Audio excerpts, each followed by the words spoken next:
E keni pa njeriu në disa raste të jetës së tij nuk e shijon ushqimin. Për çfarë arsye nuk e shijon ushqimin? Ushqimi nuk e shijon për dy arsye. Ose ushqimi nuk është i mirë, hangre, ama s'tu boj i mirë hiç. E di pse?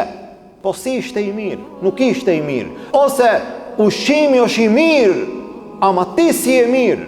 E ke pa kur je i smur, ushqimi është i mirë, ndoshta ushqimi është më i miri, ama ti i smur, ti nuk ki shije, ti e han ama nuk e ndjen, nuk të kënaqej ushqim, pse? Nga smundja që e ki nuk e shijon ushqimin. Këtu tash ne në ibadetet tona, ose ushqimi nuk është i mirë, ose ne nuk jemi mirë.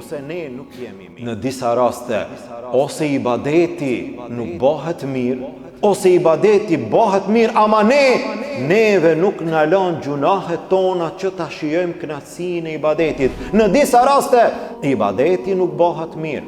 Po si nuk bëhet ibadeti mirë? Nuk bëhet në atë mënyrë që na thot Allahu. Nuk bëhet në atë mënyrë që na thot Muhamedi sallallahu alaihi wasallam.